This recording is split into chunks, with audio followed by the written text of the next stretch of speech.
Let's go live now to Coalition frontbencher, the Shadow Minister for Indigenous Australians, Senator Jacinta Nampijinpa Price, joining us live from Alice Springs. Great to talk to you, Jacinta. You must have been shocked, like everybody else, by the size of the defeat for the Coalition and the size of Labor's majority. What do you essentially put it down to?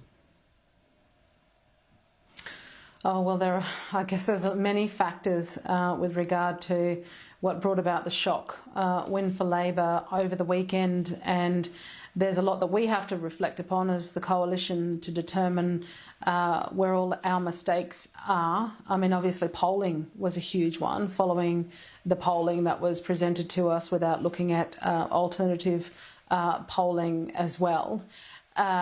You know, I think policies, we should have locked in our policies that were pretty much determined long before the election was even called, in terms of putting them to the Australian people, so the Australian people had a clear idea of what it is that we wanted to do to improve the country that we all live in. But I think we have to. In some ways, you've got to look at the silver lining in that we know that Albanese, after his miserable last 3 years, isn't going to turn this country around spectacularly and suddenly create a better economy, a lower cost of living environment for Australians.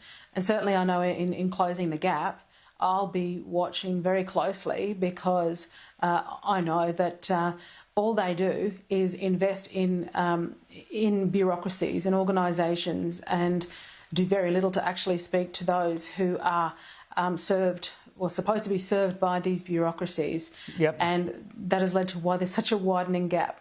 There's no doubt you need to get cracking on that policy work, because you'll need to implement it. There are going to be bigger challenges, I think, by the time the next Coalition government comes into play. But just looking at your own role, you must have been so frustrated during the campaign. You were hardly front and centre. You had that government cost-cutting role, which a lot of people tried to link to DOGE, the Department of Government Efficiency under Trump. Then when you made an appearance side by side with Peter Dutton, you said make Australia great again, as if that's not what we all want. Yet that Trump factor meant there was a huge reaction to that, and you kind of disappeared again. So both your own lack of prominence in the campaign and this linking to Trump must have frustrated you enormously. Could you share your thoughts on all of that? Yeah, sure. It was absolutely frustrating. You know, I think we probably didn't capitalise enough on the outcome of the referendum, the success of the Coalition in that regard. You know, the fact that we didn't pin that to the Prime Minister effectively enough. I think that was a lost opportunity there. And, you know, and watching the way the media, you know, like a bunch of vultures, will absolutely go you on one particular issue and smear you with you know, another country's president. That was a significant role that I think some of the media played, and frustrating, because but the again, way to deal with all of this is to get out there and argue. Yeah, but the way to deal with that is to get out and argue your case every day, every opportunity you get. You can't crush any of those misconceptions or any of the lies unless you've got enough Coalition frontbenchers back there arguing strongly. And I didn't see enough of that happening.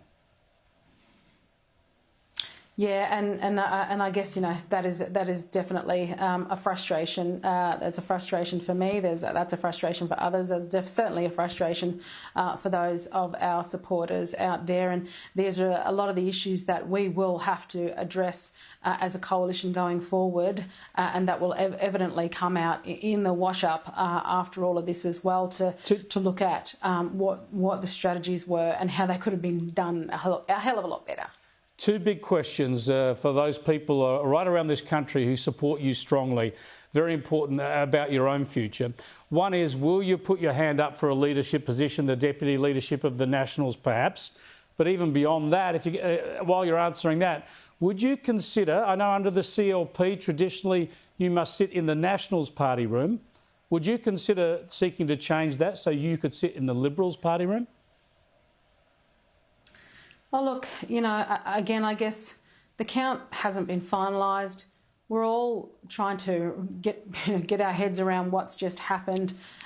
There's a lot to consider going forward in all of this, and what I do know is that we need to figure out where we went wrong so we don't repeat those mistakes, and to take a strategy that's going to strengthen us going forward. And there is a lot to consider at this point in time and going forward. But so we'll give you a leave pass. I can guarantee one thing. Yep. Is that I'm absolutely going to go hard no matter what I'm doing, where I land, and basically for the benefit of all Australians, and for the fact that I know that, there are a lot of Australians out there that I've got incredible support of, and certainly support the direction in which, preferably would like to see Australia Absolutely. go. Just I'll give you a leave. I'll give you a leave. Down. I'll give you a leave pass on declaring a hand for leadership, because you got to wait for those votes to be counted. But you didn't rule out trying to switch to the Liberal Party room. Yeah, look, as I said, there's a lot to consider right now at this point in time, and what we need to be able to do is be in a strong position going forward, so that we can rebuild as a coalition. And, as part of the Nats, we need to support the Libs in that direction, absolutely. All right. And that is, I'm a fighter. Sure and no matter what, I'll be fighting.